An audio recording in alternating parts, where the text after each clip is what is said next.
বন্ধুরা, সকালের জলখাবার বা রাতের ডিনারে ভালো কিছু খেতে মন চাইলে মাত্র দুটো উপকরণ দিয়ে সাদা ধবধবে ফুলকো ফুলকো এই অসাধারণ রেসিপিটি বানিয়ে নিতে পারেন।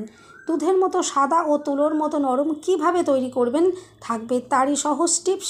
বাড়ির ছোট থেকে বড় প্রত্যেকের এটা ভীষণ পছন্দ হবে আর তৈরি করা খুবই সহজ। তৈরি করার 4 থেকে 5 ঘন্টা পর্যন্ত এই রেসিপিটা এরকমই ফুলকো ফুলকো থাকবে। সম্পূর্ণ ভিডিওটা দেখার অনুরোধ রইল। রেসিপিটা ভালো লাগলে লাইক, শেয়ার, কমেন্ট করতে ভুলবেন না আর চ্যানেলটা সাবস্ক্রাইব করে অবশ্যই আমার পাশে থাকার অনুরোধ রইল। দেখে নেওয়া যাক আমার আজকের রেসিপিটা। নমস্কার বন্ধুরা, আমি পাপড়ি পদ্মাবতী ফুড ক্রিয়েশনে আপনাদের সবাইকে স্বাগত। রেসিপিটা তৈরি করার জন্য প্রথমেই আমি এখানে নিয়ে নিচ্ছি 2 কাপ আতপ চাল। আর বন্ধুরা, এই রেসিপিটা আতপ চাল দিয়ে করলেই বেশি সুন্দর হবে। এরপর ভালো করে ধুয়ে নিতে হবে। আমি 3-4 বার জল পাল্টে পাল্টে খুব ভালো করে এটা ধুয়ে নেব। আর ধুয়ে নেওয়ার পর আবারও আমি জল দিয়ে দিয়েছি আর 3-4 ঘন্টার জন্য আমি এটা চাপা দিয়ে রেখে দেবো। 3-4 ঘন্টা পর এটা খুব সুন্দরভাবে সফট হয়ে যাবে। চাইলে আপনারা কিন্তু ওভারনাইটও রেখে দিতে পারেন, কোনো অসুবিধা নেই। দেখুন চালটা খুব সুন্দরভাবে নরম হয়ে গেছে। এরপর জলটা আমি ফেলে দিচ্ছি। আর এখানে আমি নিয়ে নিয়েছি 1 কাপ ভাত। 2 কাপ যেহেতু আমি এখানে চাল ইউজ করেছি সেই জন্য আমি এখানে 1 কাপ ভাত নিয়েছি। এই ভাতটা দুপুরে রান্নার ভাত, আমি এখন বিকেলে ইউজ করছি এটা। আর মিক্সিতে বেটে নিতে হবে।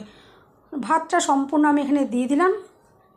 আর কিছুটা পরিমাণে চাল আমি দিয়ে দেবো। যেহেতু মিক্সি জারটা ছোট, একবারে সবটা করা যাবে না, সেই জন্য আমি এটা 2-3 বার এটা আমি ভালো করে মিক্সিতে পেস্ট করে নেব।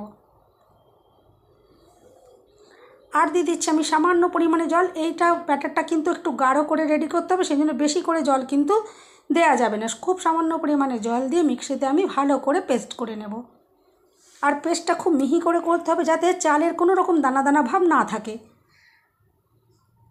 আমি দেখুন 2 বারে ভালো করে মিক্সিতে পেস্ট করে নিয়েছি সম্পূর্ণ চাল আর ভাতটা।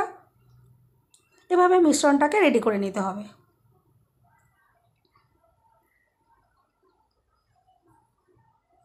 আর এরপর মিক্সিতে সামান্য পরিমাণে জল দিয়ে আমি এটা নিয়ে নিলাম।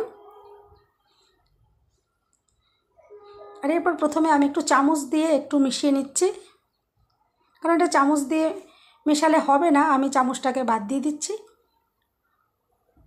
এখানে আমি দিয়ে দিলাম পরিমাণ মতো নুন।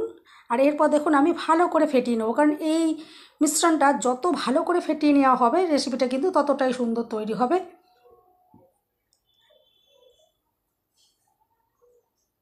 আর বন্ধুরা, রেসিপিটা যদি ভালো লাগে অবশ্যই কিন্তু লাইক, শেয়ার, কমেন্ট করতে ভুলবেন না। চ্যানেলটা সাবস্ক্রাইব করে আমার পাশে থাকার অনুরোধ রইল। বেল বাটনটা ক্লিক করে রাখবেন, যাতে আমি যখনই নতুন ভিডিও আপলোড করব সঙ্গে সঙ্গে নোটিফিকেশান সবার আগে আপনি পেয়ে যাবেন। আর ব্যাটারটাকে আমি মিনিট 5 খুব ভালো করে ফেটিয়ে নেব। আর পরে আমি আপনাদেরকে দেখিয়ে দেবো যে ব্যাটারটা আমি কতটা ঘনত্বে রেডি করেছি। ব্যাটারটা কিন্তু গাঢ় ব্যাটার রেডি করতে হবে। পাতলা হয়ে গেলে কিন্তু এই রেসিপিটা কিন্তু পারফেক্টভাবে রেডি করা যাবে না, সেই জন্য ব্যাটারটা কিন্তু গাঢ় করে রেডি করে নিতে হবে। আর আমি এখানে দেখুন বেশ ভালো করে এটাকে ফেটিয়ে নিয়েছি। আর এরপর আমি আপনাদেরকে দেখিয়ে দিচ্ছি ব্যাটারটা আমি কীরকম ঘনত্বে রেডি করেছি। এভাবে যদি দাগটা না হয়, দেখুন দুটো সাইডে মোটা হয়ে ব্যাটারটা থাকবে। এরপর গ্যাস জ্বালিয়ে একটা কড়াই বসিয়ে আমি সাদা তেল খুব ভালো করে গরম করে নিয়েছি। আর তেলটা কিন্তু খুব ভালো করে গরম করে নিতে হবে। এরপর এখানে আমি 1 হাতা ব্যাটার এভাবে দিয়ে দিলাম। আর দেওয়ার পর গ্যাসের ফ্লেমটা কিন্তু এবার একটু মিডিয়ামে আমি করে দিয়েছি। আর দেখুন কত সুন্দর ফুলে উঠেছে। আর বন্ধুরা, সাদা ধবধবে করার জন্য আপনারা কিন্তু এখানে আতপ চালটা ইউজ করবেন, তাহলেই কিন্তু এটা সাদা ধবধবে হবে। আর কিন্তু কোনো মতেই এই ব্যাটারের মধ্যে চিনির ব্যবহার করবেন না। চিনি দিলে কিন্তু এটা লালচে হয়ে যাবে, কোনো মতেই কিন্তু আর সাদা তৈরি হবে না। আর ভাতটা অবশ্যই ইউজ করবেন, এর কারণে কিন্তু এই রেসিপিটা নরম তুলতুলে তৈরি হবে। দেখুন একটা আমি ভেজে এভাবে তুলে নিলাম, কত সুন্দর ফুলকো তৈরি হয়েছে। আর এটা কিন্তু 4-5 ঘন্টা পর্যন্ত কিন্তু এরকমই ফুলকো থাকবে আর নরম তুলতুলে থাকবে। এরপর আমি আরও একটা হাতায় করে আবারও একটা রেডি করার জন্য কড়াইতে দিয়ে দিলাম। আর প্রত্যেকবার এভাবে দেওয়ার আগে অবশ্যই কিন্তু ব্যাটারটা একটু ভালো করে হাতা দিয়ে একটু ভালো করে নাড়াচাড়া করে মিশিয়ে নিয়ে তারপরে কিন্তু আবার একটা কড়াইতে এভাবে দেবেন। এরপর দেখুন আমি আরেকটাও দিয়ে দিয়েছিলাম, কতটা সুন্দরভাবে ফুলে উঠেছে। আর প্রত্যেকটা কিন্তু এভাবেই আমি রেডি করে নেবো। আর এটা কিন্তু কষা ডিম বা কষা মাংস এগুলোর সাথে খুব ভালো লাগে। আপনারা কিন্তু যার যেরকম তরকারি পছন্দ সেটা দিয়ে এটা খেতে পারেন।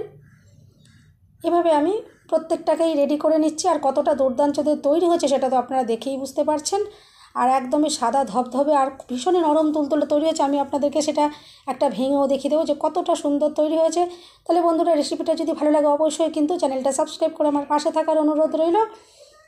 আর দেখুন আমি একটা নিয়ে নিচ্ছি, আর এখানে দেখুন ভেঙে দেখাচ্ছি কতটা নরম তুলতুলে, ভেতরটা কতটা সুন্দর যে তৈরি হয়েছে সেটা কিন্তু আপনারা দেখেই বুঝতে পারছেন। সবাই সুস্থ থাকবেন, ভালো থাকবেন। দেখা হবে নেক্সট ভিডিওতে। ভিডিওটা শেষ পর্যন্ত দেখার জন্য সবাইকে রইল অসংখ্য অসংখ্য ধন্যবাদ। আর দেখে বুঝতেই পারছেন কতটা তুলোর মতন এটা নরম তুলতুলে আমি মুঠো করলাম। এটা কতটা সুন্দরভাবে একটুও ভেঙে গেল না, দেখুন কতটা সুন্দরভাবে রয়েছে।